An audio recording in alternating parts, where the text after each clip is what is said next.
Good evening, gentlemen. Hello, hello. How's it going, guys? What's going on? That was pretty epic right there because not the fish catch, but Pool literally showed up as Bang. soon as we were going live. So he literally came in like right on time. I was like, whoa, what the heck? We're Yeah, gonna roast the kid.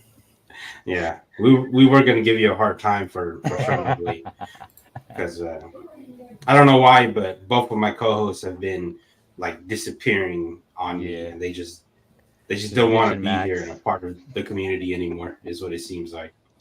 Well, I love you guys, but I'm not gonna hop on at 2 o'clock in the morning. Sorry, I'm good on that. I very much like my sleep, and Yeah, but tonight we got our one and only, the true West Coast legend, Mr. Damian Thao, of course, yes, sir. actually taught me how to fish a Carolina rig. So if anybody actually saw that opening clip, that was a Carolina rig. Yeah. How was? We're just gonna jump right into it. One of the things that I did want to cover before we get too in depth into the show tonight is I'm gonna pull it up here for everybody that is watching to see. Um, there's hurricane relief tournaments that's happening for the hurricane that happened out east. So if anybody's got some spare change to help out, you know, it's just Headwaters just putting on one. There's also another one that WNC is putting on. I'm not quite sure who WNC is, but essentially this is all the entry fee is going straight towards the hurricane relief. So if anybody's got some extra change, it's for a good cause and all of that, but it gets to help out people in distress. So there's a Headwaters one, and there's also another one. So you can double up and sign up. The Headwater one is running for 1 month, and the other one, the WNC, is running for 14 days, I believe. It ends on the 14th. So if y'all are free, sign up and help out a good cause. Get a good donation out there. I got a Yes, question. sir. Is there a deadline of when you can and can't sign up, or is there it just any time within the month is I okay? believe it's anytime within the month. For the WNC hurricane relief one is anytime within before the event period actually ends. So I believe their event period ends on the 14th, and that's the last day you can sign up for that one.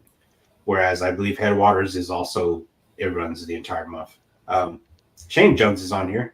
He could send me a comment. Drop a comment, Shane. We can sign up throughout the end of the till the end of the month, right, Shane, for the Headwaters hurricane relief charity event. Just to confirm, sir.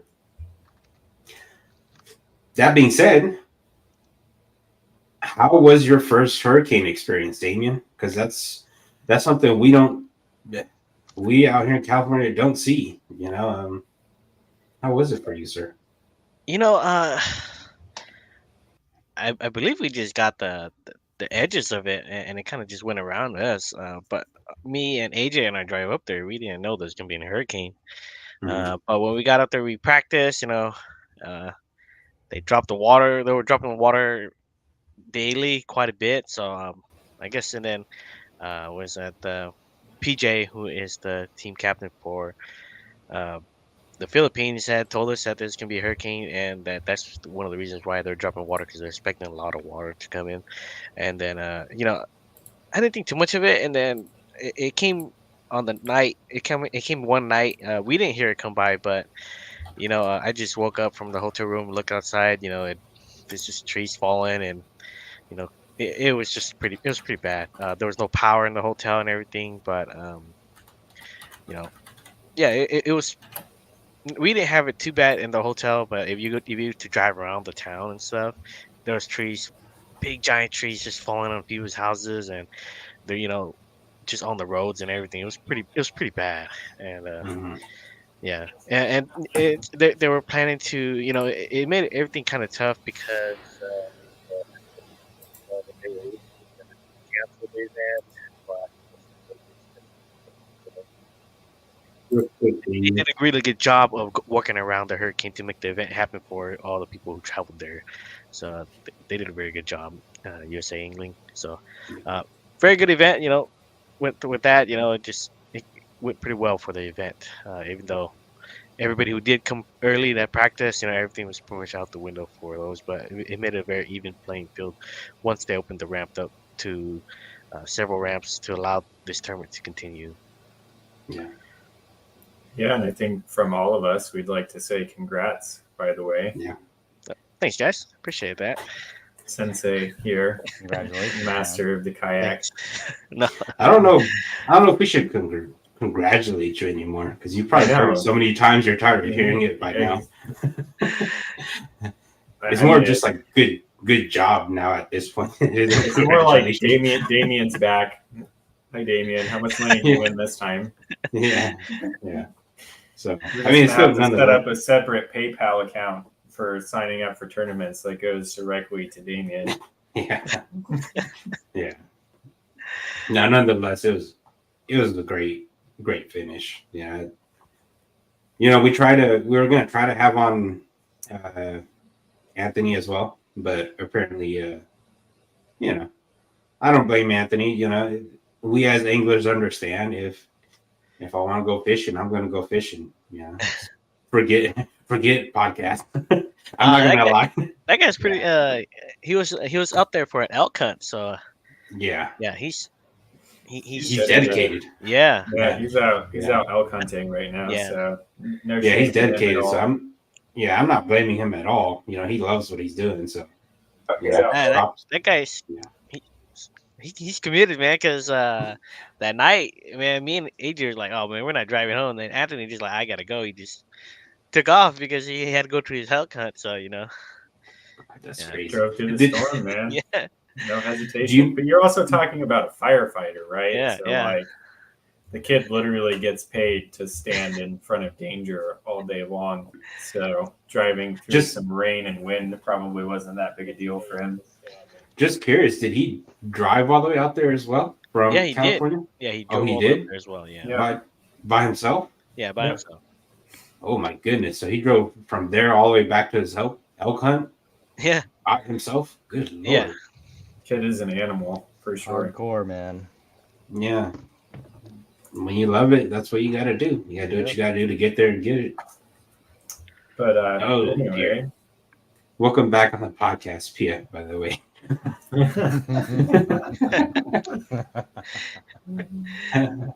That's funny.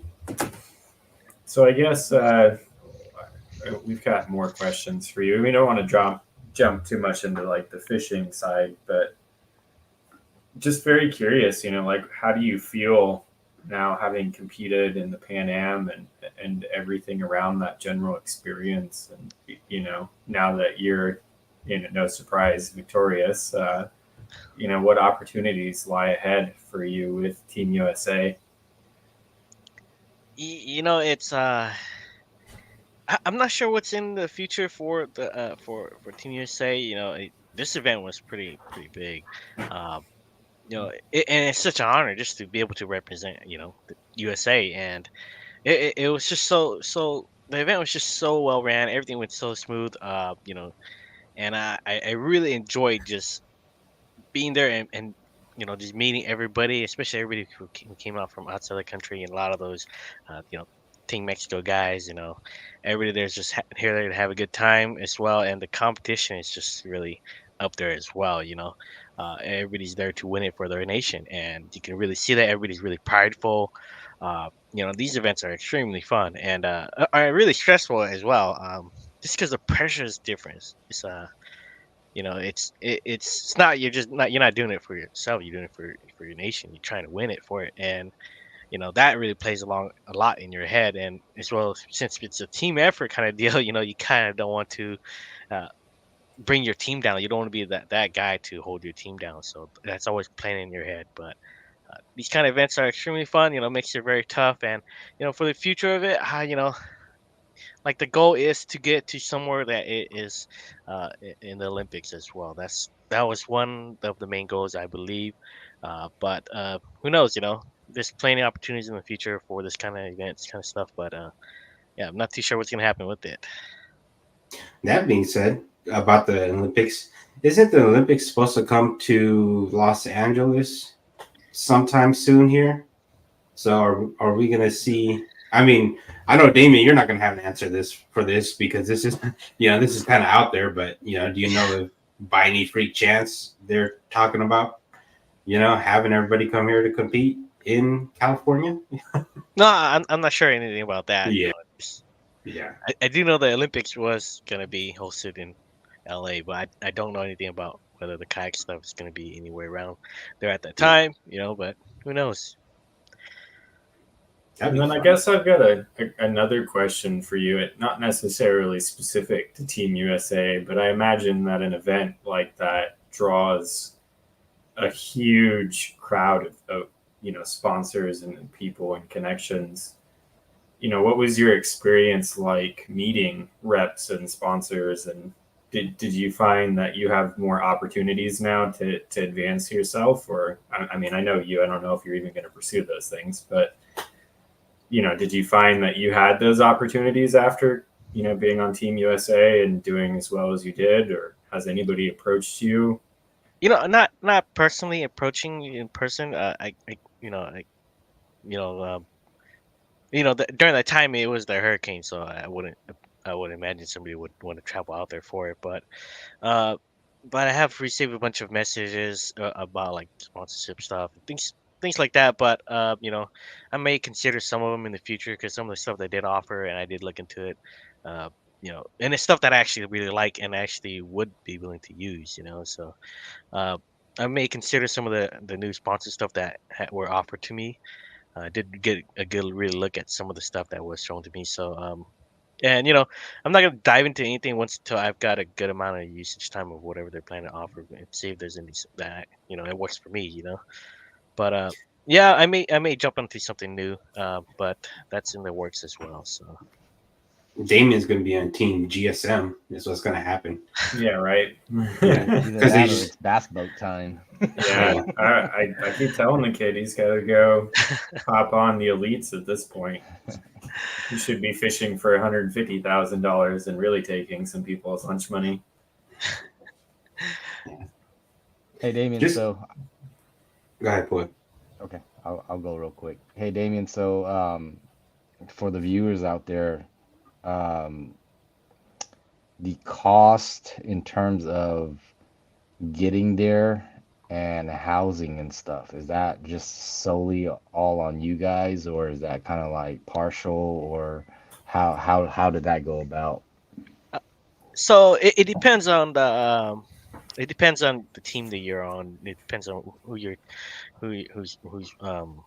basically your team captain and the guys who are running it for your particular team. But for me, the travel is we paid that out of our pocket. But once we got there, Team USA covered for my stay and the food every day, and that's basically it. And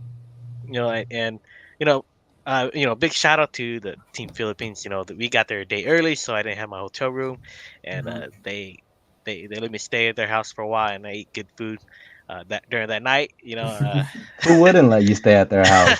Yeah.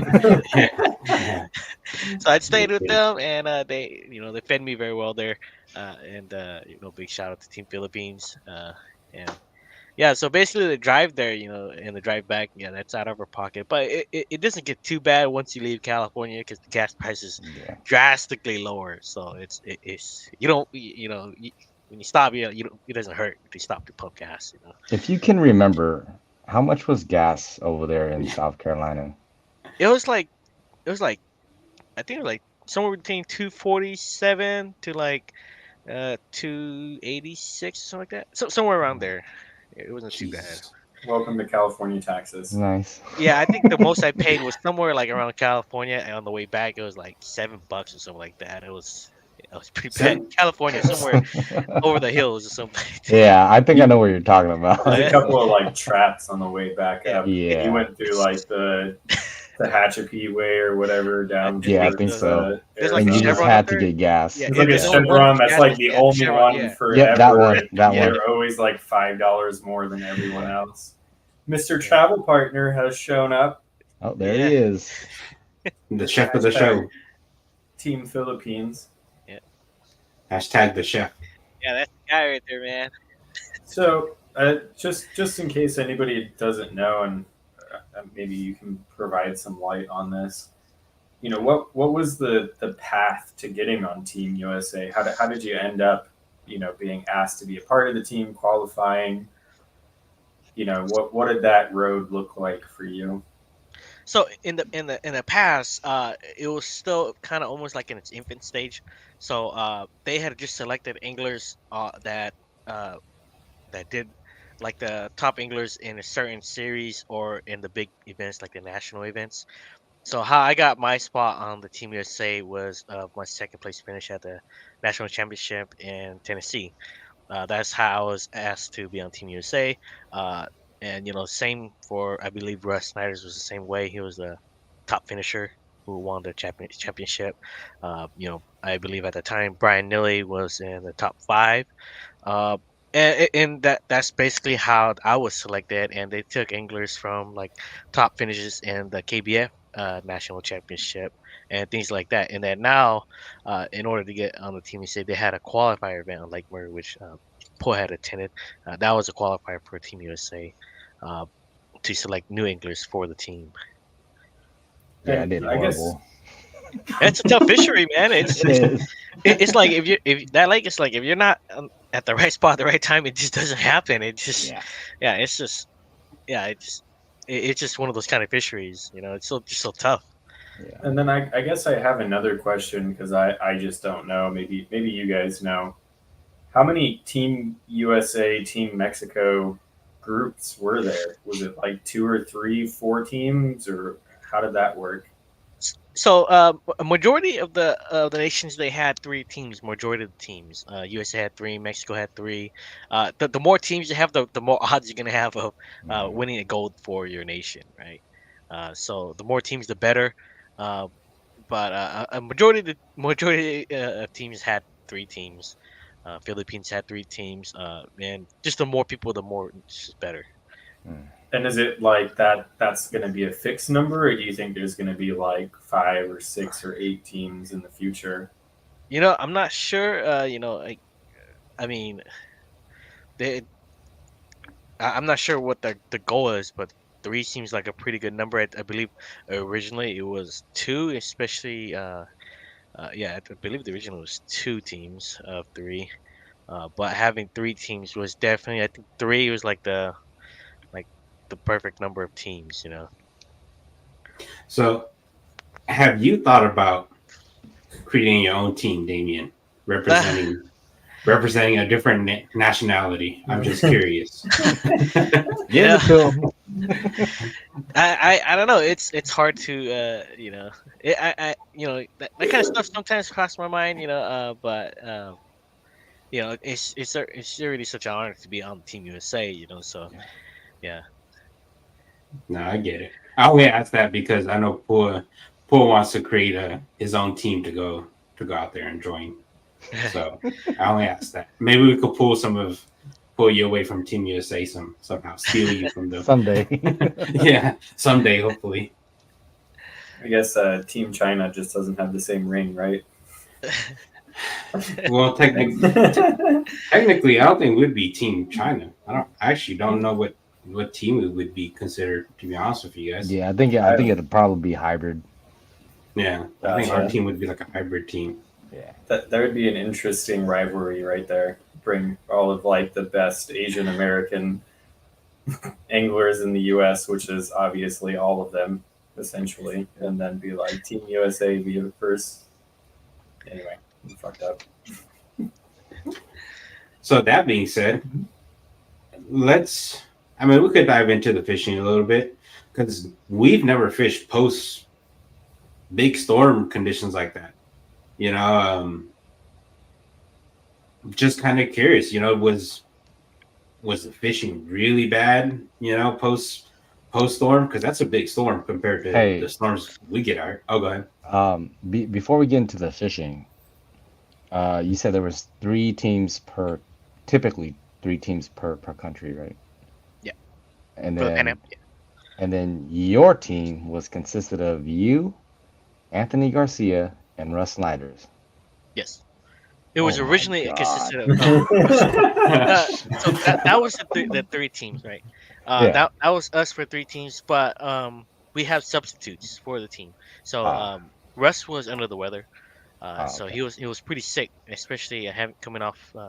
He just won I believe the Hobie BOS, Hmm. and when he got there, he was pretty sick. So we had a substitute for Russ. Russ didn't fish for us, Mm, so we fished with Jake.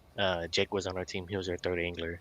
mm, mm. Yeah, Yeah, that's crazy. He must have been going down with something, because when we talked to him last, he had the bug too, some Yeah, sort he of. Yeah, did his have the poor bug. kid is getting wrecked, traveling all Yeah, over the place, picking up all the cooties. Yeah. yeah, But that's Gosh, one hell of a team. that's a Anyway, monster team. yeah. yeah, I kind of feel bad, honestly. Well, and then we have like 3 Team USA teams, and I mean, I don't know what the scene is like. I'd have to rely on you because you're the one that went to Italy. But I imagine that the majority of other countries outside of the U.S. don't have the same degree of kayak fishing that we have here in the U.S. it's some of the places like for example I give Romania for example, right? Since we talked to them a lot when we were over there in Italy, and I've seen Rosban and them quite a bit. But they don't have many. They don't have bass at all. I think they just started planting bass, so it's very different for them as well. So, but they do a lot of like zander fishing and stuff like that. A lot of perch fishing, I guess. But And muskellunge and all that stuff. yeah, yeah. So, uh, shoot, I forgot what I was gonna say. But yeah, it's definitely definitely different, especially when you go over there and see what the fish are doing there. Yeah, I mean, I could definitely see like countries like South Africa, um, Italy, Portugal, all of them having, pretty consistent bass fishing since they do. But I just don't know, like when you leave the U.S., right? Like what kayaks are manufactured out there? Who is actually kayak fishing? What does that scene even look like? You know what I mean? Like in Africa, for instance, I'm not hopping in a plastic boat to go fish with crocodiles and hippos, but I'm sure some crazy Afrikaans kids out there fishing no problem. I mean, I have kayaked around hippos before, but like I would not go bass fishing 24/7 on a lake in South Africa. I think it just depends on how brave you are. Yeah. If you're in those elements every day, I think it doesn't. You're attuned to your senses, and I you're aware of can. what you're But looking that's the for. other thing is like I was just curious to see like when you were over there, is Hobie available over there? Are there stores Yeah, that sell Hobie? Or are there yeah. stores that There's sell Old Town? Or are there stores that sell, our kind of fishing kayak that has dominated the U.S. market? there's some brands that I didn't even notice that I didn't recognize the names, but you see Hobies, a lot of Hobies, a lot of Pro Anglers, Outbacks. There's a lot of natives. Similar stuff, but there is a bunch of brands that we don't recognize, but they look pretty much identical to some of the brands that we have here. The builds are very similar and stuff like that, but they're like mixed with other brands. What it looked like, Mm. if you So look there at is like a scene for it, I guess, is the yeah, question I was yeah. asking. There's You, definitely people that are buying kayaks over there and fishing out of them. yeah, when we were in Italy, the majority of the competitors had extremely great kayaks, really high tech. I believe one kayak I was looking at had 3 units on it, and everybody has live scope. It was everything was really up to date, very high tech stuff. So 9 to 10 inch units everywhere. So yeah, it was pretty amazing to see. Did, while you were over there, did you go into any tackle shops by I chance? did. I went to a tackle shop Okay. there, and Bass Was it? isn't their like like the primary target. There's a lot of stuff for like muskies, and stuff like that. Stuff for like tench, which is like carp, Uh-huh. but not very much I, stuff for bass. so I'm curious because obviously they target some different 2 feet critters, I guess you could say, out there. Did you find any sneaky spoons that you may have bought over there that you don't want to share yet? I did. They had one spoon on the shelf that Uh-huh. I really liked. It was really tiny. It was about an inch and a half, but it weighed a lot. And I caught a lot of fish there in practice with it. Uh-huh. But I was fishing next to this buoy where there's a bunch of fish, but I didn't know what it was. But what it actually was, because on the forward facing sonar, it just looked like a bunch of fish lined up. But what it was is that there was a bunch of buoys out, and that was somebody who lived there locally, and they're Oh, setting nets, gill yeah. nets, So, and I had dropped down and lost it. I was like, no, it's the one they had on Oh. the shelf. I was like, Oh you know, man. and I threw the box away, everything. I was like, dude, that spoon was so cool, just like it was a nice looking spoon. But other than that, some of the stuff that they have at the shop was really nice. But everything was in euros. It's quite expensive. But like some of their swing head stuff, some of the jig head stuff that comes with a minnow already attached on it, and those are some of the pretty cool looking stuff. But those are stuff that's more like targeted for pike and stuff like that. Some pretty Yeah. neat swim bait stuff. Yeah. That's what I figured. I just figured you were the spoon masters. I just figured, everybody's going to fish some sort of spoon across the nation, internationally. Somebody has some sort of variation of spoon. So I was just curious if you found anything secret, How was sneaky. the Mollix lineup there? Oh, Moloch. Oh, I didn't see much Moloch stuff, honestly. Really? Yeah, it was a pretty small tackle shop. It was in Brasco. Gotcha. It was just pretty small. Yeah, my tackle shop in Joburg was like stacked, and I wish I was more serious about bass fishing back then because I probably would have bought way more stuff. But surprise, Mollix is like the number one thing that you see on the shelves there, like things I've never even seen in the U.S. All different types of crankbaits and stuff. That's crazy. Was there anything that really stood out to you when you traveled out there to go fish out across the waters of the deep ocean? Was there Oh, you anything mean? that you just went that was just completely different from fishing wise for you, that you couldn't relate with anything that you've ever learned here? It's just because that they have a lot of pike and these, and bass. I believe in the lake that we're fishing, they were introduced very long ago, so they're not really big, and they're not like the top predators there. So these bass would just spin in like the little fries or the little 2 to 3 inch bass would still be roaming out there in like 60 feet of water, and they are the Mhm. bait fish. They Yeah, are the bait fish, and these that's crazy. pikes are corralling them. And they're curling them and busting them up. And even if you go to 60, 80 feet, you're going to catch bass out there. It doesn't matter what depth you are, you're going to catch them. That's one of the things that it was really interesting just because of how the bass act out there. They're not really the top feeders, so they're not really aggressive. You'll see them around. If you see them, they look like a big old cloud of bait a lot of times. Uh, so if you're throwing a jerk bait through them, they'll be following it. They'll be aggressive towards it, but they won't bite it. And they always just come to check it out. They don't usually bite it right away.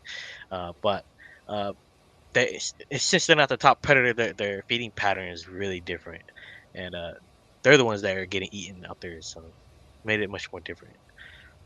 That's crazy. That's interesting. Interesting. Yeah. Did you catch any big pike or muskie or? Oh yeah, those guys were easy to Randers? catch. I caught a bunch of those. That's what made it really hard to go offshore and go really, really deep because majority of the fish that you seen out there were pike. The pike there, you find some in schools of 3 to 5, and they were just big wolf packs just pushing these bass. And you'll see them right away, and they aren't shy. You drop to them, they bite instantly. If you drop the big spoon on them, they bite it. Whatever you dropped on them, they'll bite. I caught a couple like 30 inches on a drop shot, Kitech and stuff like that, in like 60 feet of water. But anywhere from 30 feet plus, you're gonna find a lot of pike. That's crazy. So I guess power fishing was pretty much ruled out then. Yeah, pretty much. You can catch them power fishing as well, but for the most part, just these bass are around breaks and these isolated grass patches. You can find them in the healthier grass, things like that. They're thinking about saving their butts, not eating, huh? Yeah, yeah, that's what it is. It makes me wonder what the dudes in Minnesota do, and Oh yeah, northern states that have all 50 those inch mixed species. muskies Yep, and stuff, and how those fish must react being tiny in comparison to the pike and it's muskie tough, that are up dude. there. Yeah, it's Mhm. tough. I've never fished up there for bass, so I have no idea. I'd imagine though, since they're native fish there, like how Damian was saying that the fish, in Italy were just planted. Since they're not fry and they're native fish, the population of your better sized bass or smallmouth spots and so on and so forth, there's just a big population of them because they're native.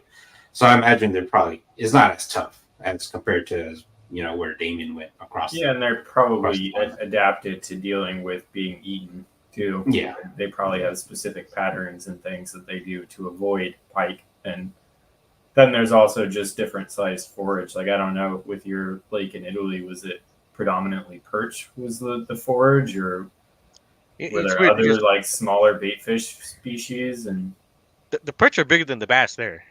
It's like, yeah, yeah.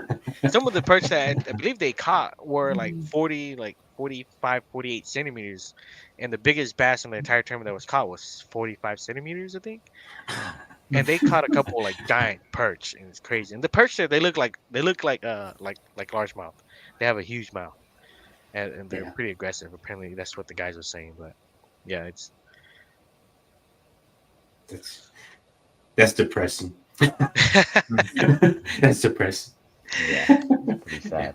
it's Yeah. the lake is interesting too because Brasilianos, that grass grows all the way out to about 50 feet of water, and Whoa. and there isn't a hard weed line, as in say like the edge. It's not.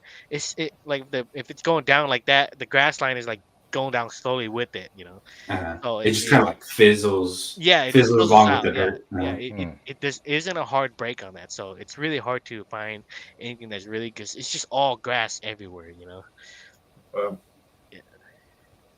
That did doesn't you sound did you fun. get any Welsh catfish? Did you go mess around No, for any of them? I know I didn't. Did you see any on scope? Is the real question mark.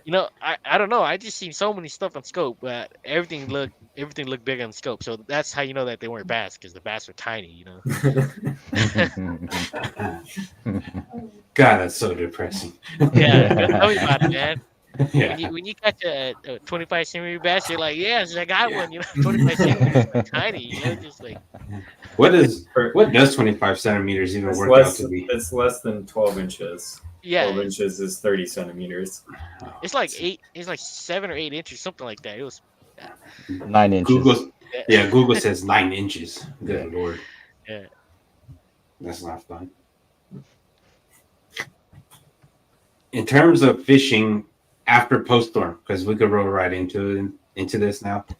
Post storm fishing, how is that any different? Because we don't experience crazy storms like that too often out here. I mean, we get them Yeah. like once in forever out here in California, but does it really change up the fishing or Oh, most definitely. Most definitely. yeah. So the lake we're fishing, Lake Murray, has a lot of creek channels, a lot of inlets for water to come into, and it really depends on the style you're fishing and how you're fishing. If you're a shallow fisherman, great, it works really good for you because more water that you came in. A lot of times, bass they love that new water. They move up to that new stuff, start digging for whatever that just came out of the ground and stuff like that. And as you guys know, Murray has a ton of docks, right? So now that with the water has risen, the following day of the tournament, because originally they had dropped a lot of water, so there's almost no water under the docks. Maybe it's like 1 or 2 feet under the docks. They'll still fish under them, but now every dock has water after the storm. So the water had risen. The water got pretty dirty in most places, and yeah, there's a lot of stuff to fish off the shore. There's a bunch of trees. Yeah. I don't know if these trees are good because the storm had blew these trees into the water. This huge tree just in the water, so it's just Uh, Yeah, you have there's a brand bunch of new stuff. laydowns. Yeah, yeah, brand They new have brand new laydowns. laydowns. Yeah, Yeah, that's I crazy. believe one of the guys on team say he was telling me he was like, "Yeah, this is where I qualified right here, but there's a tree there now. It's just like it's a huge tree. It's Yeah, like 30 feet. Just like it just covered the whole area. So it's just like yeah, there's a lot of stuff to fish, but you have to plan accordingly with that the storm that just rolled through. For me and Anthony's bite, we're fishing offshore, and we're fishing over deep water, and water clarity plays a pretty big role for that kind of stuff, especially if you're scoping. Just because of visibility, it allows those fish that you're targeting to see your bait sooner, and it'll bite it. If the water is kind of like blown out and it's just way too muddy, it's really hard to keep on these fish. But what me and Anthony had found during practice which was a creek channel, a cove, pretty massive. It had two breaks, it had three arms in it. But we're catching majority of fish near the mouth of it, where it's closer to the main channel. That's kind of what we're doing. It's because there's a lot of fish up shallow, and throughout the entire week, people were practicing, and everybody's posting their catch on Facebook and things like that. And you can see the quality of the fish people were catching. The dock fish were definitely bigger fish, like longer fish, but they were very, very skinny. They weren't feeding. So immediately when somebody posted a fish that was really skinny, you immediately know they're on a shallow dock bite or shallow bite in general. So the fish that me and Anthony was targeting was actually uh, deep fish, and these fish had been feeding for a very long time already. They were stuffed. They've been feeding for a long time. So that's one of the things that keyed is in that no matter if the weather changes, the water changes, anything like that, uh, these fish are going to continue to feed because they've been feeding already. They're not going to change. These are the fish that are in that fall stage, and they're already just they've been chasing. Uh, but these are the fish that we went and targeted.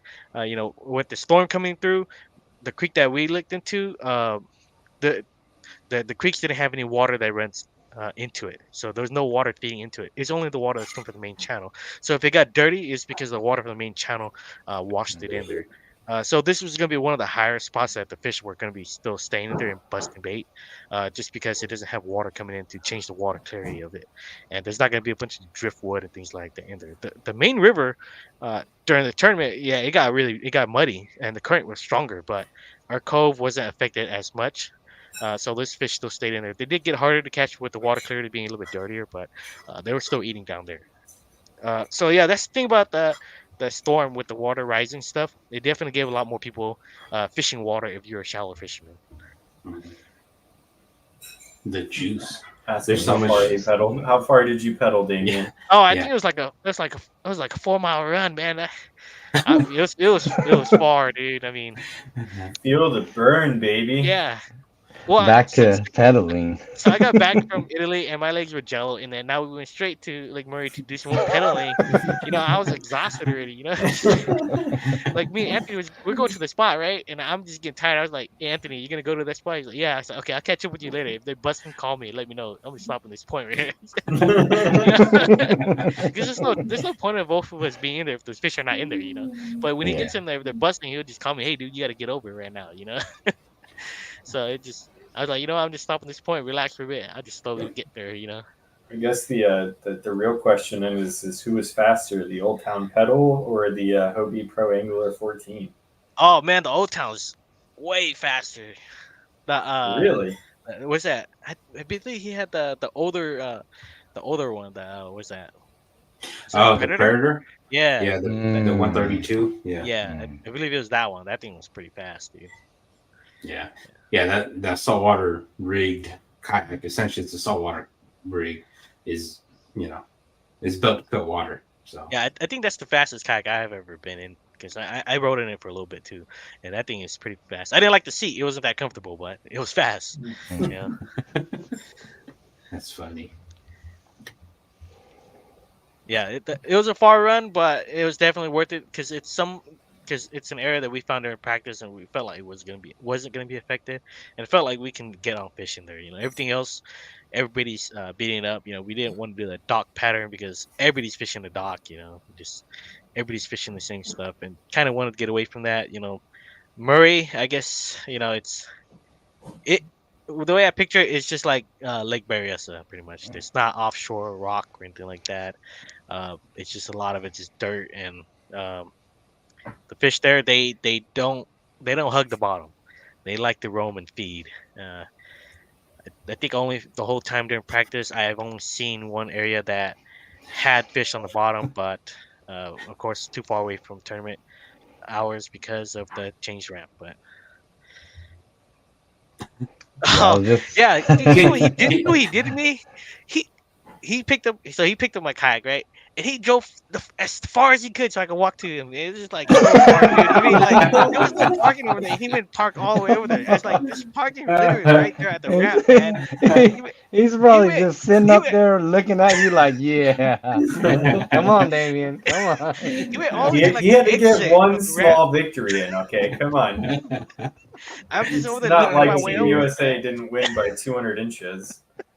That's funny. So AJ picked up your kayak, and instead of just pulling up to the closest parking stall, he drove all the way across the parking Yeah, lot to force you to drove like walk over there. he drove He a didn't quarter do mile away, kids. man. Parked like at the exit, and there's like no cars, like, and there's like tons of freaking parking spots, dude. But Yeah, he did that on purpose. I know, Yeah, right? Yeah, 100%.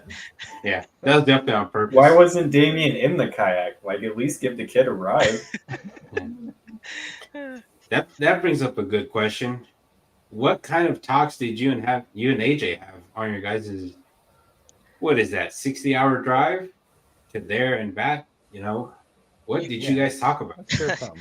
we talked about everything, talked about maybe, if given another opportunity to do another world championship, would we be willing to do it? If it's something like, instead of me going and paying my pocket, I may do it myself. Paying out my pocket to go do it myself. These kind of world championships. It's just extremely fun, and I was talking to AJ about maybe potentially doing it again the following year as well. Just uh, doing one big event, one travel event. Maybe if going out of the country to do it. Uh, you know, and we talked a lot about that. We talked a lot, pretty much about everything in general. But yeah, that's we did talk quite a bit, but we slept a lot too. So it's just all just uh, you know switching off on and off and stuff like that. So yeah. Talking about sleeping, did AJ snoring keep you up on the drive? Oh yeah, it helped keep me up. It wasn't a problem. It was actually helpful. Yeah. Yeah, I gotta throw some love at AJ. I can't Yeah. car camp with AJ once, and good lord, I was sleeping in my truck, and AJ was sleeping in his truck, and good lord, I could hear the guy snoring from the truck, his truck, with my windows rolled up. So I love you, AJ, but you snoring like a bear, AJ.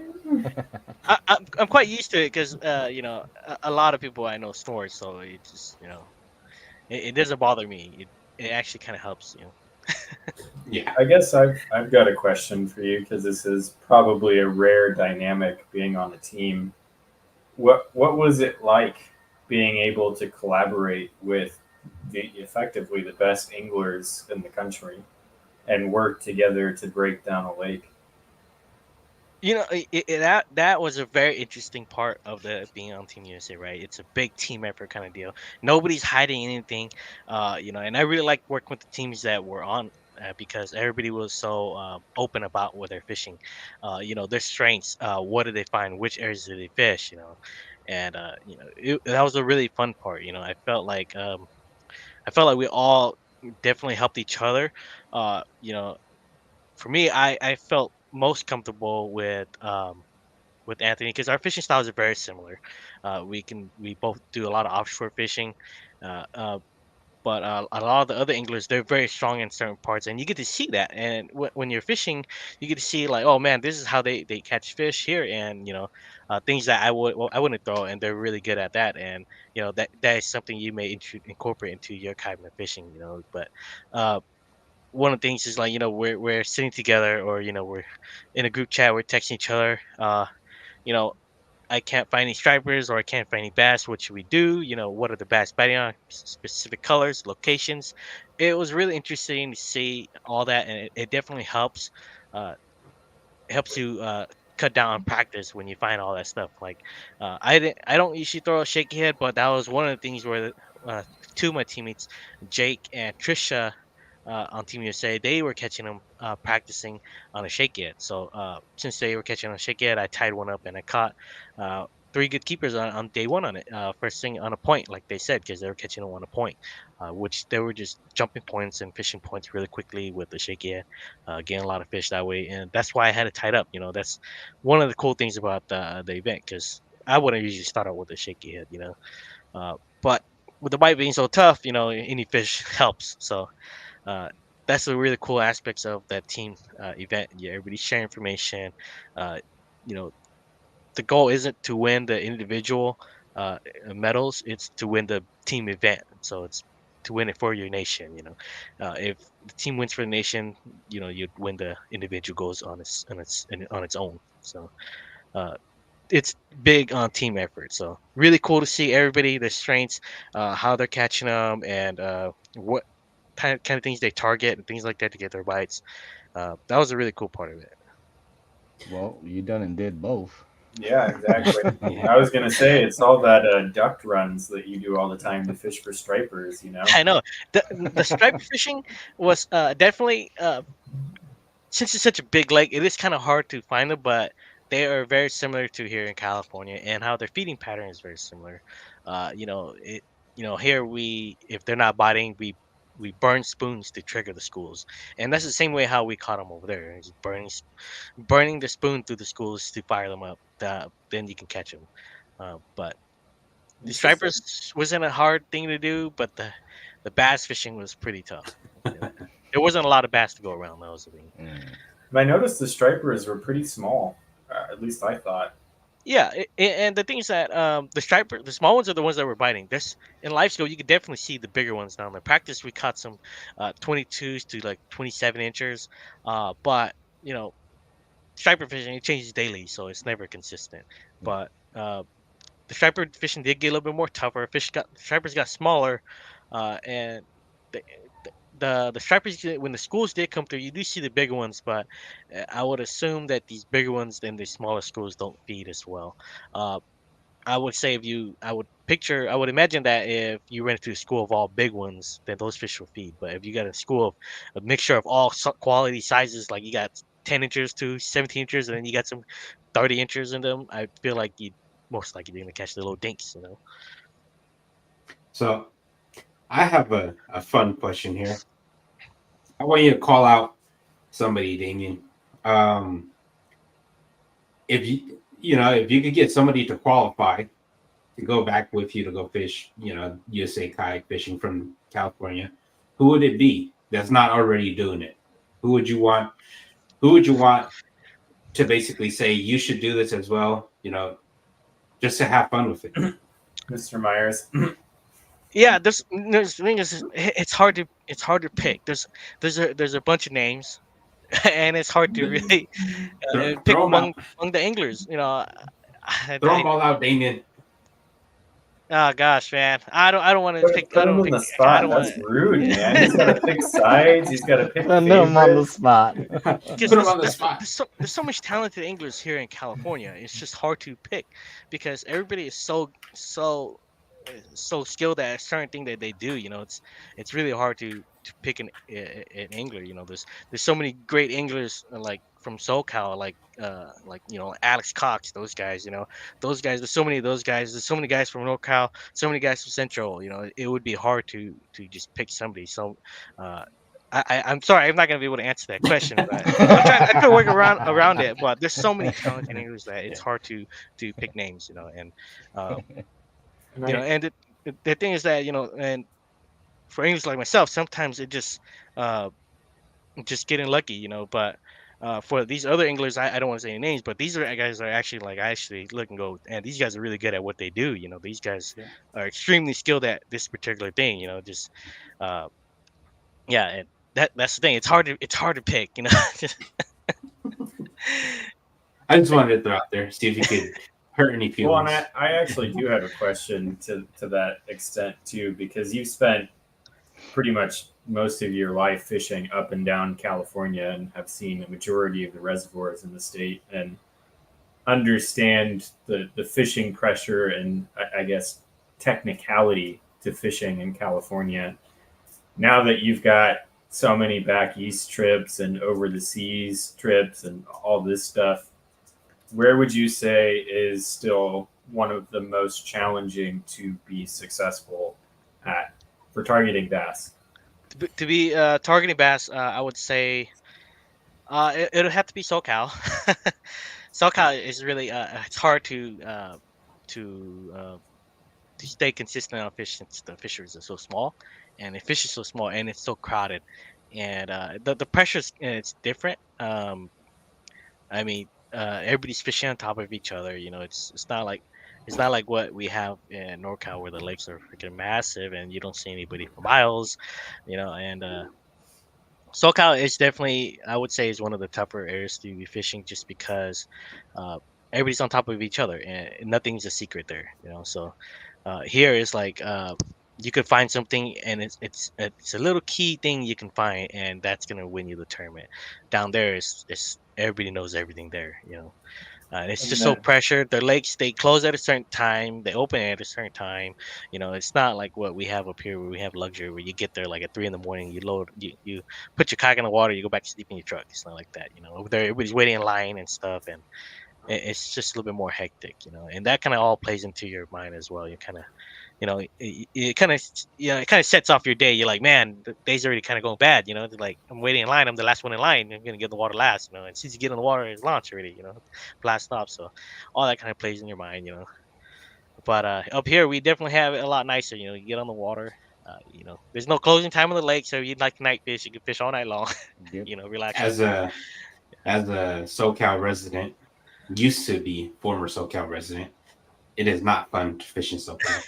Yeah, that's what I said. I was like, if Yeah, it's that's where me and John went. I was like, if this is fishing like this, I wouldn't even really want to go fishing out here. I'd go walk the banks or something. You know, just like the boat no. traffic's ridiculous. You know, just Yeah, everything just playing in your head there. You know. do you think yeah. There's it breeds better fishermen though, or do you think it hinders your fishing ability because you're so forced to fight for areas to fish?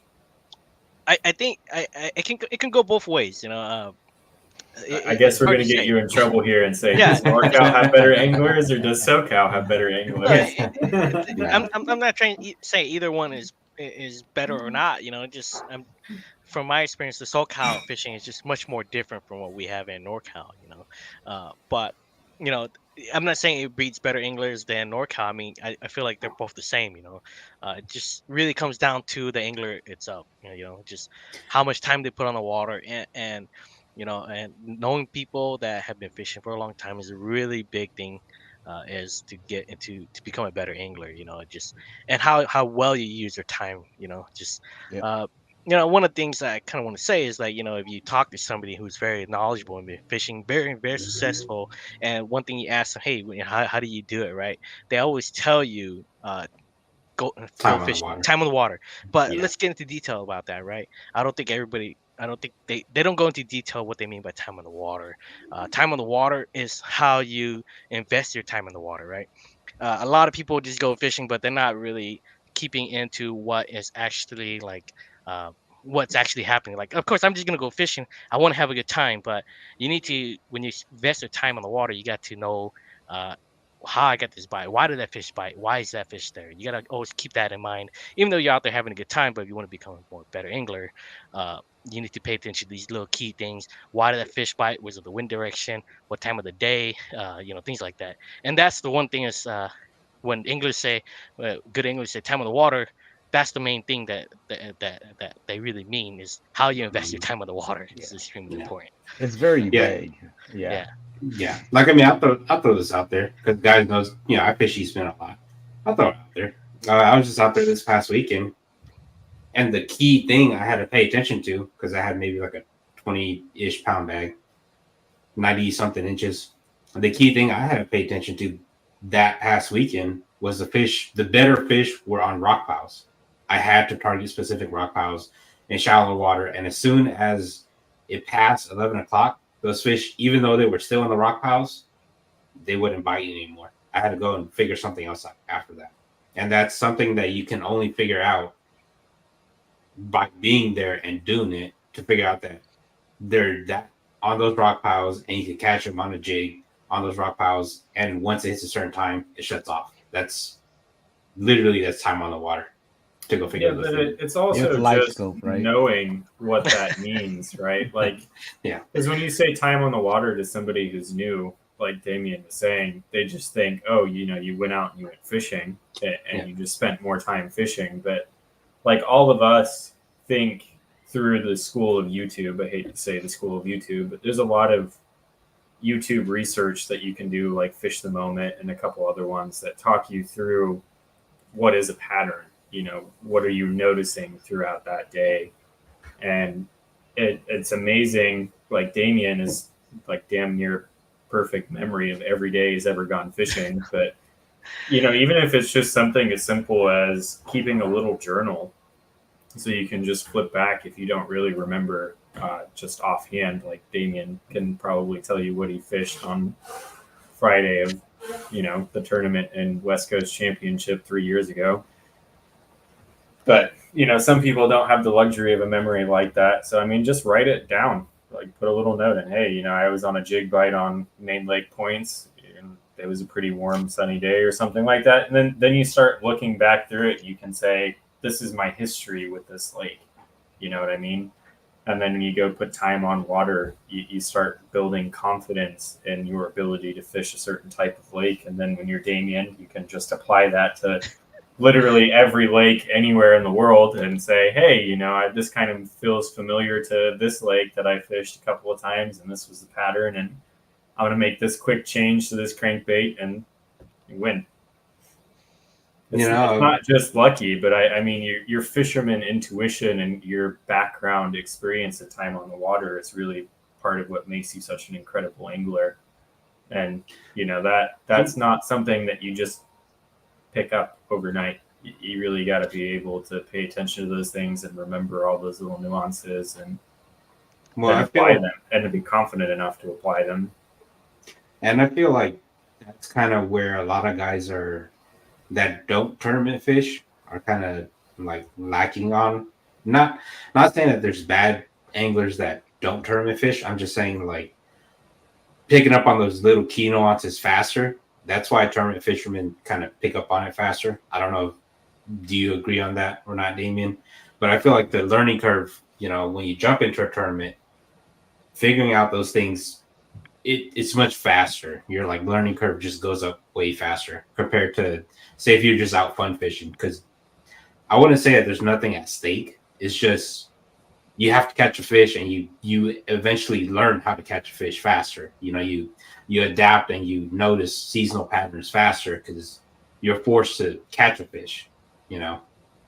So Yeah, I would agree to that too. And one thing is, you may read or watch a lot of videos on it, but if you can't get out there and do it and practice it, are you going to be able to do it really? Because that's the thing. Because there's a lot of anglers who watch a lot of videos and know a lot, but if they don't have that time on the water to experience yourself, is it going to be something you'll be able to do? Uh, that's the thing. Well, I take myself for example, right? I don't watch a lot of YouTube videos and things like that. I'll just watch it. Like for example, I watch Greg's videos because it's relaxing, right? Even if he goes out there catches maybe 5, 6 fish, the entire videos it's very it's very exciting to watch. It's just relaxing.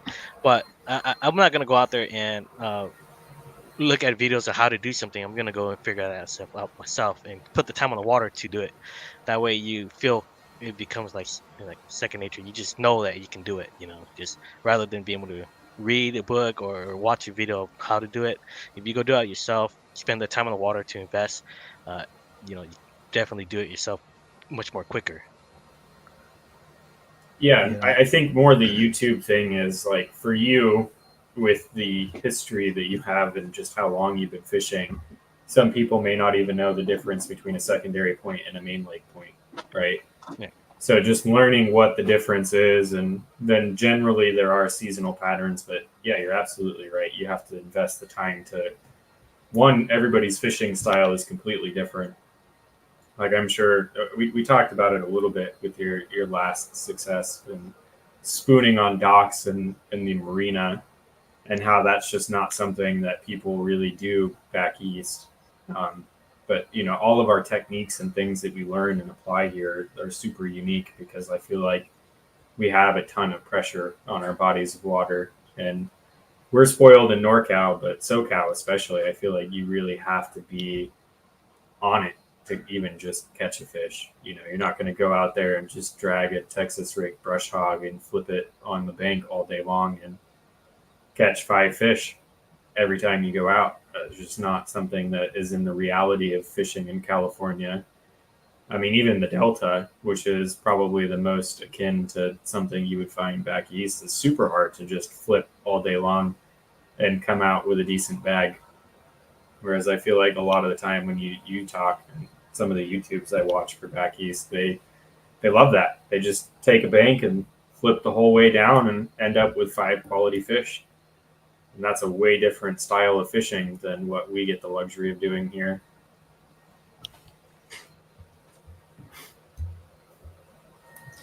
When you spoon on a dock, are you the little spoon or are you the big spoon, Damian?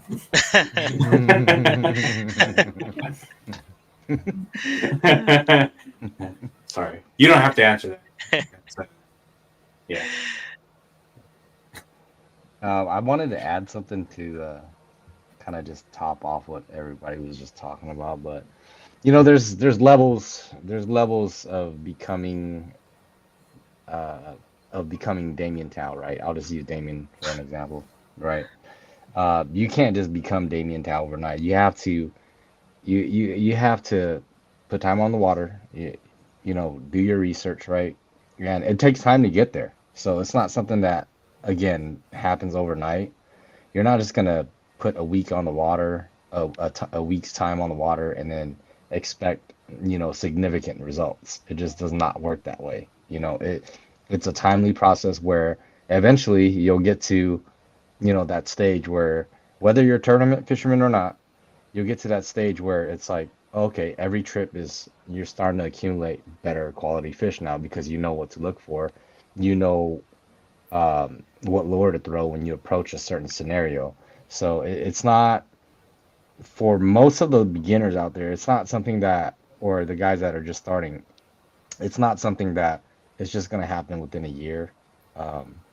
It has to progressively build up for you to get to that point where it becomes something where you already kind of know, I guess, that fish sense where you're gonna have a good day, or you're gonna have a mediocre day, or you're gonna have a bad day.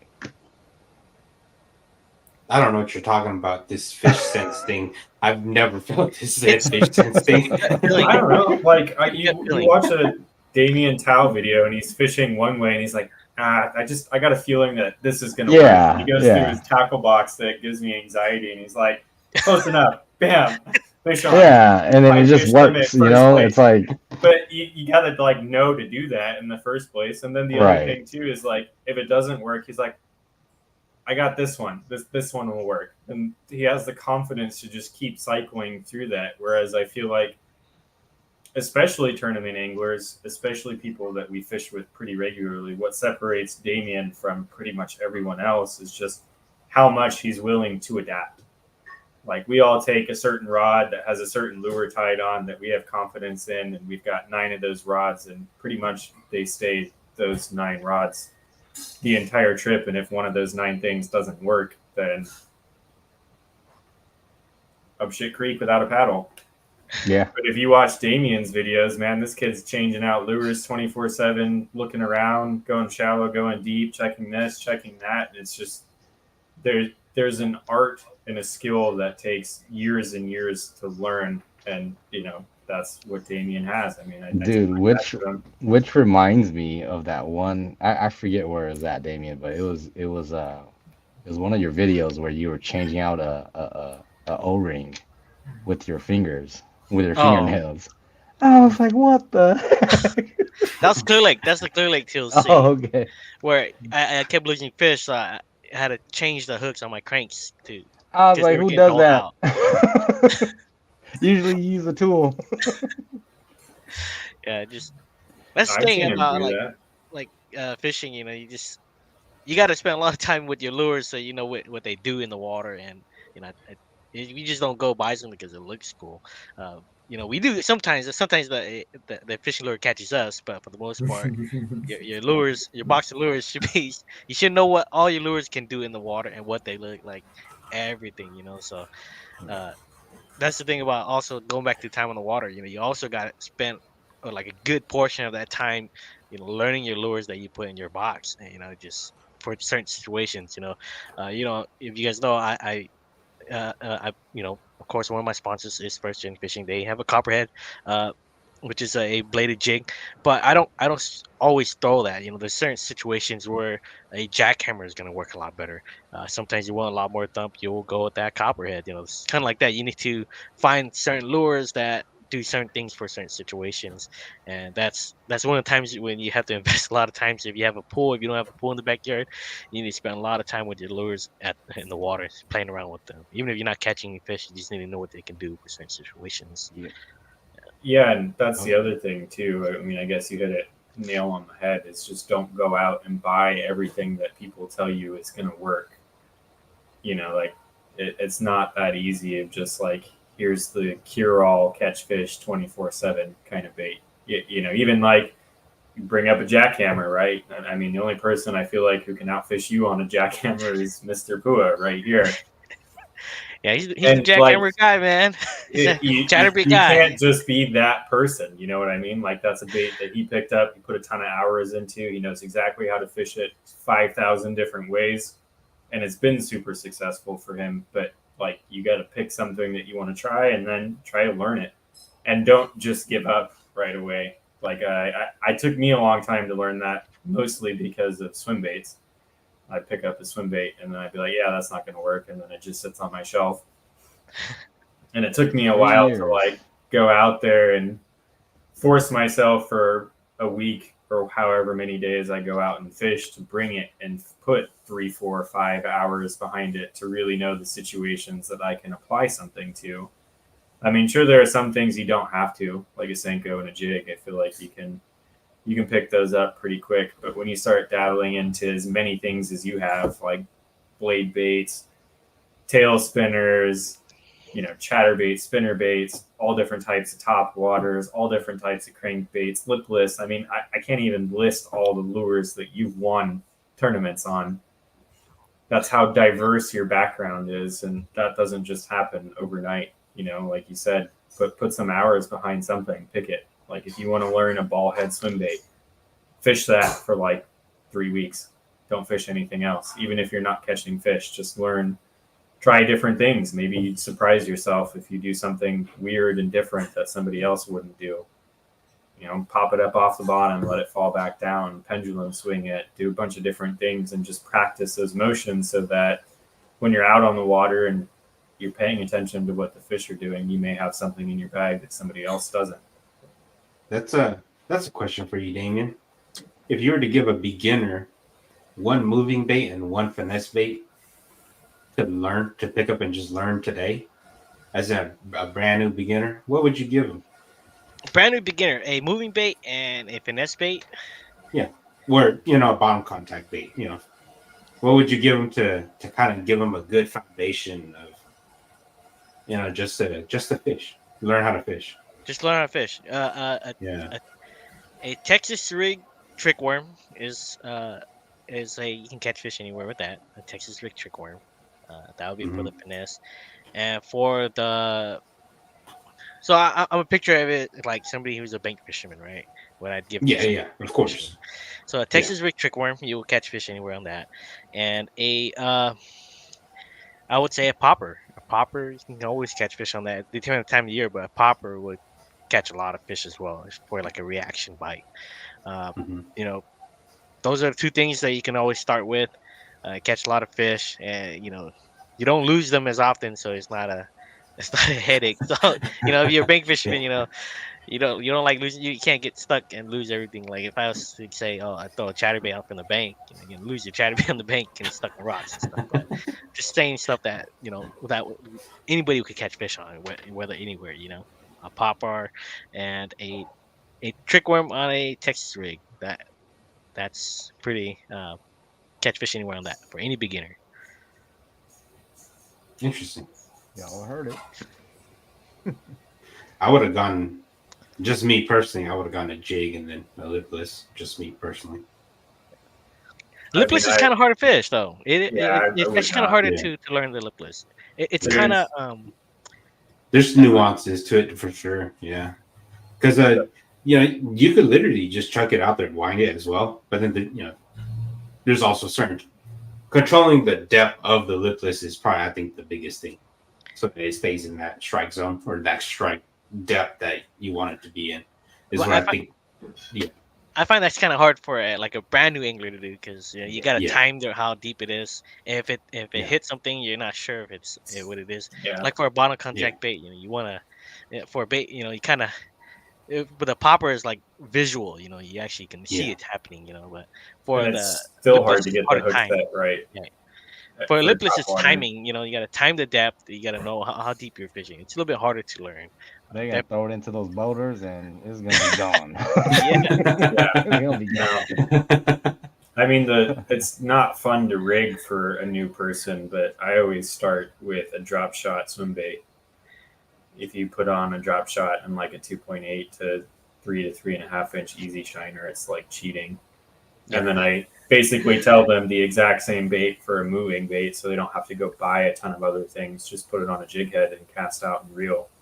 So that's usually my 1-2 punch for beginners, just because most of the time they're not going to want to spend $500 on fishing stuff like us crazy freaks do all the time. What But about you, Pua? What would you give them? Pretty easy, man. Spinner bait and a Senko, a weightless Senko. Yeah, OG. kind of hard to beat a Cinco. Yeah. Well, gentlemen, is there anything you guys would like to add?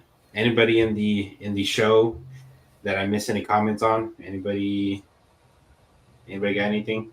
I Oh, do, there we but go. you can do me. You can do me last. Yeah, You yeah. could throw me up on the big screen. CBKF TOC. Obviously, Robert Dropshot wants to know if he has to worry about you. No, I'm worried about him. Just he's been a hot streak, so it's kind of hard to go against guys that have been on a hot streak. So just, but I didn't even know about the CKFTOC until Max told me about it just earlier. But I probably would be there most likely. I'm gonna sabotage Robert.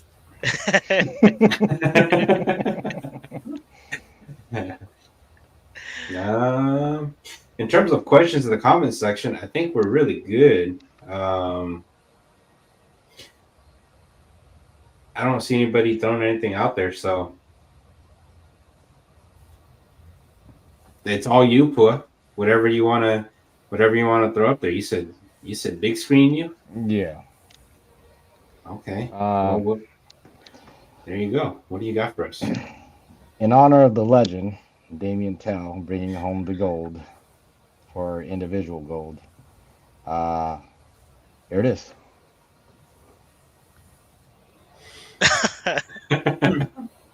Man of the year.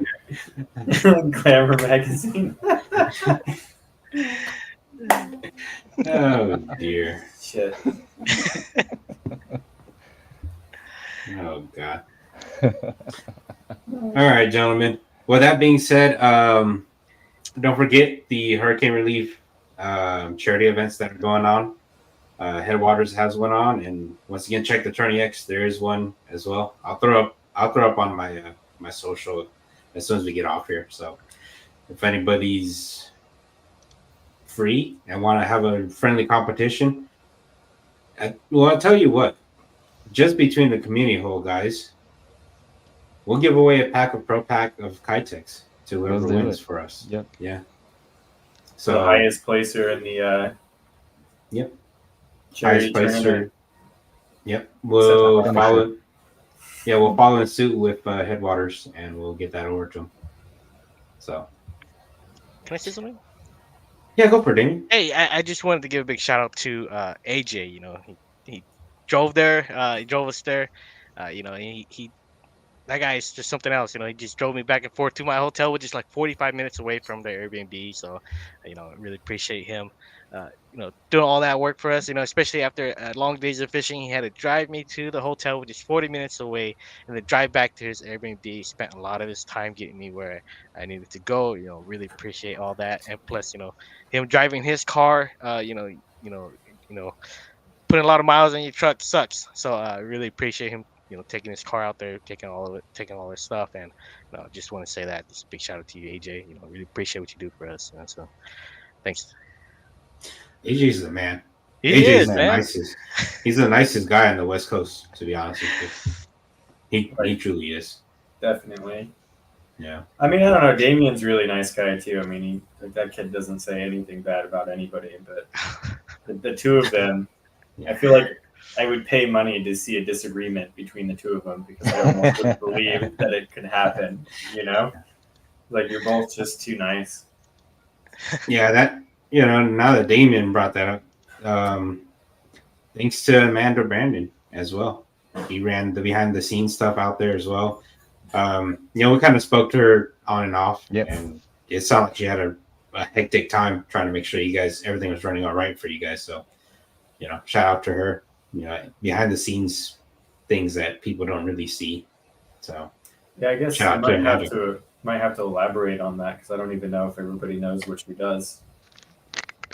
I personally don't know either, but I know that she's a part of the responsible for managing the fishing chaos side and judging the fish and all that stuff. So staying on top of it for that number of anglers, kind of like Bill. Obviously we all shoot out to Bill all the time as a thank you for dealing with however many fish we submit in a day. So definitely thank you, Amanda, for doing that. And again, gotta tip my hat to you, sir. I mean, at this point, I don't even have a hat to tip to you because it's like so many times. And thanks. But seriously, good work, sir. And it's always a pleasure to get to interact with you and talk to you. And I guess we're all pretty proud as Californians to say that you're one of us, a gold medalist here from the West Coast and know nothing bass fishing. All right, gentlemen. Now that pool is back. Have a good night, everyone. Yeah. Take it easy. Hey, thanks for coming on, Damian. Once again, thanks for having me, guys. Man. Thank you. It's you do a lot of big things, man. And you're, like I said, man, you're a hashtag legend, bro. Thanks, appreciate that, man. Yeah, and keep keep doing you, and keep doing big things, man. Thanks. Yeah. Good night, everyone. Good night, everyone.